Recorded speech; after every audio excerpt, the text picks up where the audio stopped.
Noctua NH-U12S chromax.Black. This is the cooler we're going to be doing the unboxing, overview, and review of today. We're going to be taking it out of the box, run down through the specs, see what it offers you, see if it's right for that next gaming PC build here in 2022.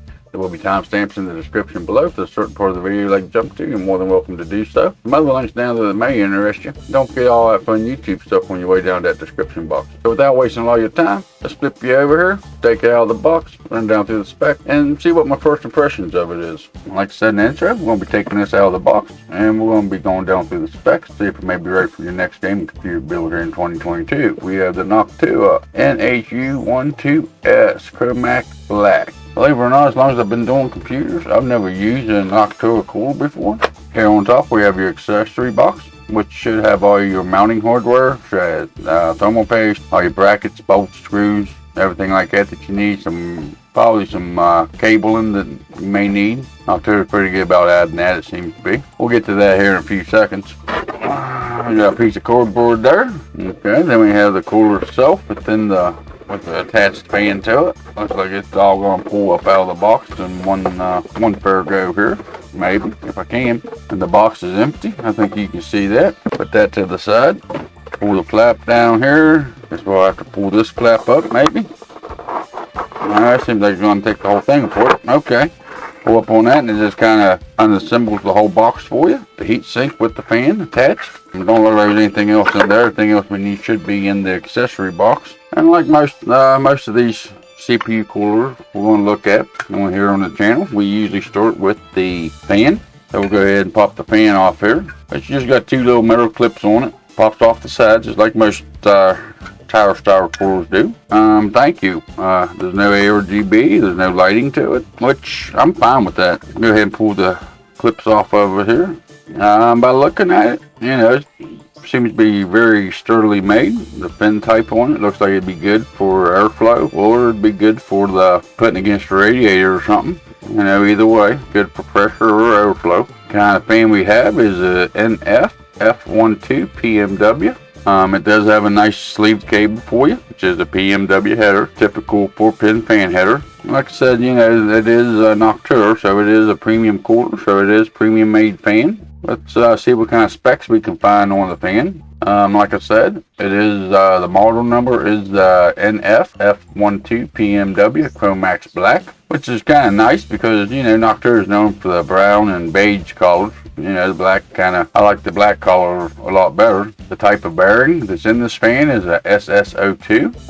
Max rotational speed plus or minus 10% of 1500. So that would be what, 1700 RPMs it would go up to if needed. If you use the LNA, which is the low noise adapter on them, the max is plus or negative 10% of 1200 RPMs. So if you use the low noise adapter, you're looking at what, about 1300 RPMs, I guess. The minimum rotation speed, PMW, is plus or negative 20% of 300 RPMs. So it sounds like it would actually go down to 240 RPMs if need be, something like that. So it does have a range variety of speeds it can hit, depending on what your cooling needs are. The max airflow rate of it is 93,4 M to the third H. Max airflow with the LNA, 74,3 M3-H. Max noise is 22.4 dBA.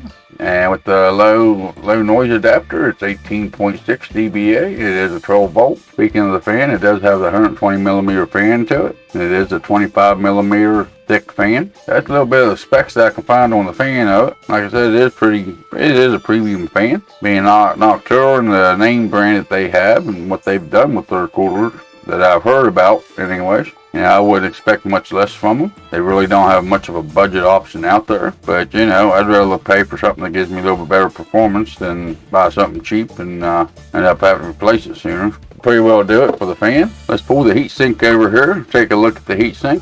Let's see if I can get you a view down through the heat pins there. Seems like there'll be a good bit of airflow going through them heat fans. It is aluminum heat sink. It does have the sections on the side over here that hold the fins apart like they should be. I won't let them smash together. Pretty nice. It is really sturdily built. The fans seem to be, they're pretty thick, but they're very stable, you know, unlike some of the more budget options that's out there. These ones here do have the 5 copper heat pipes that meet up with the aluminum base. And they do have the pre-mounted screws, so you ain't going to have to mount anything to the air cooler when it comes to mounting time. And it is completely black. It does have some kind of oxidation coating to it. It says that the plate here for where the pipes meet the aluminum base plate, it is a soldered joint, so you shouldn't have no problems with it coming off or anything like that. It says it's also nickel plated. So I'm not too much up on the nickel plating and how well it actually do for heat transfer, but sounds fancy anyways. As far as the measurements of the cooler, as far as the measurements go, from the top to the bottom of the base plate here, we have width of fan is 158 millimeter. The width of it across this way is 125 millimeter, and it is 71 millimeters deep. The complete weight of it with the fan is 755 grams. As I said, there is no movement to it. It is very sturdily made. Of course, in this price point, I figured it would be very sturdily made. Now let's get into the accessory box and see what all comes with it as far as accessories go. Now we have the accessory box pulled over here. We'll be pulling everything out of it and seeing what all comes in the nice fancy accessory box they give us. Go ahead and we'll pull up the flap here. There we go. Open her up. We'll get into what brackets this thing will actually fit here in a second when we get it all pulled out here. Got a couple brackets, looks like they attach to something. And then inside the box you have 4 screws and standoffs and some kind of holders for the screws. I'm assuming when they go up through the back plate then to hold them in spot. This little baggie here got some more standoffs, double-ended standoffs, and some more spacers. Then you got your back plate, very stable back plate, very thick. It should hold up pretty good. And then you have your installation guides here that shows you how to install the coolers and what ports you need for which socket you're going to be using. Okay, in this little compartment we have a couple more brackets, and then we have 4 white standoffs and 4 gray standoffs with 4 screws. Kind of nice. They give you corner pieces for your fan. They give you 4 of them. The fan does have rubber padded on the corners of it, so I don't know why they would actually give you these. Okay, and I do like these little bags they have. Pretty cool the way these little bags open up when you figure them out. There we go. And then in this baggie we have Noctua thermal paste, which is the NH-U12S. Like I mentioned about the fan, some of the fan information and whatnot, it talks about the low noise, the LNA or the low noise adapter, which is what this is. You got your all important Noctua badge there. They did give you a couple extra fan clips. I guess if you misplace one, or if you decide to do a push-pull configuration, I guess is why they give you an extra set of brackets for your fan. It does have a long screwdriver, Phillips number 2 head on it, which, you know, if you've seen any of my other videos, that's why I use a 6-inch extension bit. It is for these taller air coolers. It just makes it nice to get down around. It's nice that they actually include one for you. Kind of nice, and you can always keep that for other air coolers, whatnot, if you need to. And with that box is empty.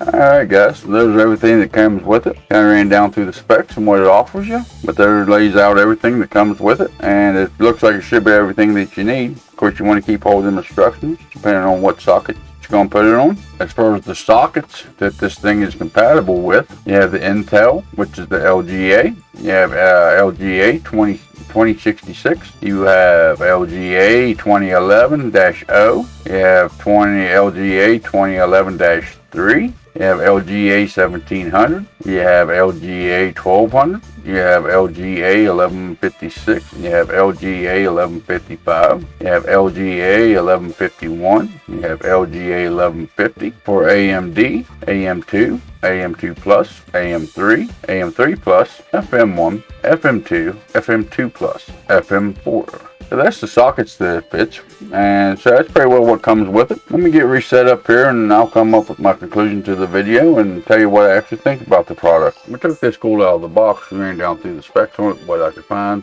I'll show you what all comes with this cooler. Today the filming is figuring runs about $65 here in the US, so it really ain't a budget option for the CPU cooler. With that being said, Noctua is one of the best coolers known in the cooling industry. After taking this thing out of the box and just feeling how it's built, the robustness of it, the strength of it. It is a very well made cooler. Even the fan on it seems like it's even better built than what most coolers does. Here on the channel, I've been running through a lot of different CPU coolers. You know, mostly budget stuff, a little bit higher end stuff. At this price point, I think this thing's more better built than even some of the more expensive coolers out there on the market. I see why Noctua's got such a good name for itself here in the industry. We'll have to see what the mounting procedure is on this cooler and what the temperature test is on it. They will be coming up here on the channel, so if you'd like to see them videos, make sure you hit that subscribe button, turn that notification bell on. If the mounting system and the cooling of this is anything like the robustness of the build of it, I don't think you can go wrong with this cooler. I think it's better built than a lot of the higher price tag coolers is in this market. If you'd like to have a little bit more information about this cooler, there will be a link in the description below, along with some other links down there that may interest you. Don't forget to do all that fun YouTube stuff on your way down that description box. Y'all have a good day, and I'll see you in the next video or live stream.